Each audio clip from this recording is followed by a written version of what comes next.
قوم میں کوئی بزرگ نہیں ہے. انہوں نے کہا ہماری قوم میں ایک بزرگ ہے, وہ جنگل میں جا کے اللہ اللہ کرتا ہے, بس اتنا بڑا بزرگ ہے کہ وہ ساری دنیا چھوڑ دی اس نے. تو وہ ٹی وی کا اینکر تھا, اس نے کہا کہ میں جا کے اسے انٹرویو لیتا ہوں. تو جا کے اسے انٹرویو لیا کہ بھئی تم سنا ہے کہ تم بہت بڑے اللہ والے ہو, تم جنگل میں اکیلے رہتے ہو. اس نے کہا ہاں بھئی ہم جنگل میں اکیلے رہتے ہیں. حیرت کی بات ہے بھئی یہاں کیوں رہتے ہو؟ بھئی یہ دنیا سے میں نے جان چھڑا لی ہے, دنیا کچھ بھی نہیں, اللہ اللہ کرتا ہوں. پوچھا کہ بھئی تو تمہیں یہاں جنگلوں میں جانوروں سے ڈر نہیں لگتا؟ اس نے کہا ہم کو اللہ سے ڈر نہیں لگتا, ان جانوروں سے کہاں ڈر لگے گا. آج کل اس قسم کے بھی بزرگ مارکیٹ میں. یہ صرف لطیفہ برائے لطیفہ نہیں ہے. نماز کی پابندی نہیں ہو رہی ہے بھائی, جو آدمی نماز کی پابندی نہیں کرتا اس کا مطلب وہ اللہ سے, بولو نا بھائی, نہیں ڈرتا. حلال و حرام کی پرواہ نہیں ہے, جھوٹ بول رہے ہیں, اور معلوم نہیں کیا کیا ہو رہا ہے. ابھی میں زیادہ بولوں گا تو آج کل ویسے ہی عاملین نے میرے خلاف ایک محاذ بنایا ہوا ہے. تو اللہ کا خوف نہیں ہے, لیکن پھر بھی کیا ہے, بزرگ ہیں. تو ہمارے ہاں عجیب سی تعریف ہو گئی ہے بزرگ کی کہ بس جو ذرا ایک حلیہ دیکھا جاتا ہے, اس کا گیٹ اپ دیکھا جاتا ہے. بھائی بزرگ کا مطلب یہ ہے کہ فرائض واجبات پورے کرتا ہو اور گھر والوں کے حقوق بھی, بولو بھائی, پورے کرتا. گھر میں آئے مسکراتے ہوئے چہرے کے ساتھ, بیوی بچوں کو ٹائم دے. نہیں آ رہی میرا خیال ہے بات, بیوی بچوں کو ٹائم دے اور ان کے پورے حقوق ادا کرے. رشتہ داروں کو ٹائم دے, ان سے تمیز سے ملے. صحیح ہے نا.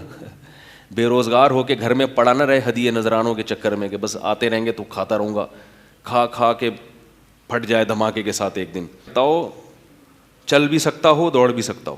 چلو دوڑنا تو آج کل مشکل کام ہے, کم از کم چل سکتا ہو. اللہ نے کوئی بیماری مسلط کر دی تو الگ ہے. اپنی سستی کی وجہ سے اگر کوئی چلنے کے قابل نہیں ہے تو وہ بزرگ. ہمارے استاذ نے بتایا کہ ہم ایک بزرگ اسی طرح 2 نمبر بزرگ کے پاس گئے, وہ بڑا پیر تھا گاؤں میں.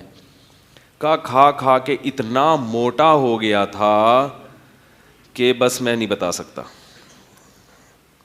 بس آپ یہ سمجھیں کہ اس کو معذرت کے ساتھ, افسوس کے ساتھ کہنا پڑتا ہے, ایک تھوڑی سی نازیبہ بات ہے, گیس پاس کرنے کے لیے, انگلش میں اس لیے کہہ رہا ہوں تاکہ جتنی تہذیب سے بات ہو سکتی ہو, باقاعدہ مرید ایک پورشن اٹھاتے تھے اس کا,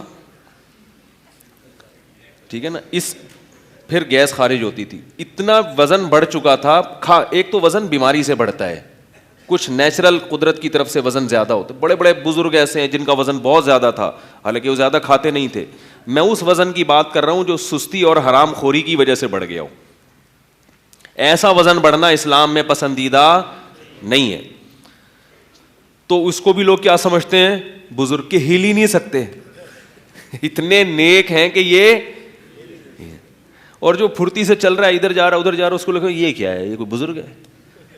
تو پتہ نہیں کیا دماغ میں تصور بٹھا لیا دینداری کا. اللہ کے بندو, صحابہ کی زندگی دیکھو کیسے چست تھے. ابھی ہم دوبارہ ایک ڈیجیٹل خانقاہ کروانے والے ہیں, سردیوں میں آپ کو سمندر میں انشاءاللہ لے کے جائیں گے اور بھگائیں گے. جس نے میرے پاس آ کے بزرگ بننا ہے اس کو صبح 4 بجے اٹھ کے جاگنگ, بولو اگر وہ جوان ہے تو صبح 4 بجے اس کے باپ کو بھی معذرت کے ساتھ جاگنگ کرنی پڑے گی. میں نے ایک دفعہ خانقاہ جامعۃ الرشید میں کروائی ہے.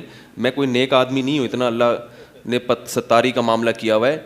تو اس میں ہم نے 3 دن کی خانقاہ چلائی تھی, اور میری نیت اپنی اصلاح بھی ہوتی ہے یہ ذہن میں. میں نے پہلے ان تمام اپنے مریدوں کو جو تھے ان کو بتا دیا کہ یہ پیر اور مرید سب اس میں برابر ہیں. پیر کا درجہ ویسے تو زیادہ ہوتا ہے نا. میں نے کہا یہ اس خانقاہ کی, اس کو آپ بدعت کہہ لیں یا کچھ بھی کہہ لیں, نئی خانقاہ کی ہم بنیاد رکھ رہے ہیں. اس میں جو پیر کا مقام ہے وہی کس کا مقام ہے, مریدین کا بھی. اب سوال میں پھر تم پیر کس بات کے, بھائی ہم ذمہ دار ہیں, امیر ہیں. بھائی جب بھی ایک جماعت ہوتی ہے تو ایک امیر ہوتا ہے نا, تو ہم اس لحاظ سے اپنے آپ کو پیر کہہ, کیونکہ پیر نہیں کہوں گا تو پھر مانیں گے نہیں لوگ. امیر کی نہیں مانتے, پیر کی مان لیتے ہیں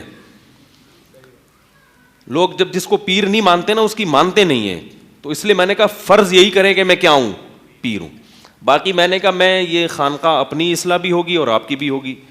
اب وہ سمجھ گئے کہ اب اصلاح میں اب ہمیں یہ مراقبہ ہوگا, پھر محاسبہ ہوگا. میں نے کہا کسی نے مراقبہ محاسبہ کیا مجھ سے پوچھے بغیر اچھا نہیں ہوگا, ٹھیک ہے نا.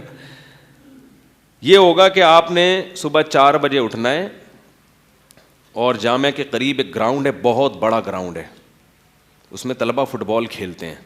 اس گراؤنڈ میں آپ کو صبح 4 بجے جاگنگ کرنی پڑے گی, میں بھی کروں گا آپ کے ساتھ, میں اپنی اصلاح کے لیے, کہ تاکہ مجھے بھی تو ضرورت ہے نا کہ بھئی اصلاح ہو. تو وہ کہہ رہے یہ کون سی اصلاح ہو رہی ہے صبح جاگنگ؟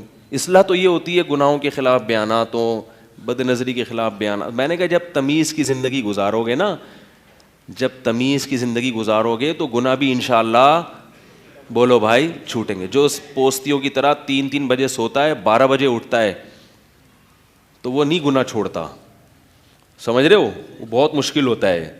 تمیز کی زندگی ہوگی تو خود بخود انشاءاللہ گناہوں سے اللہ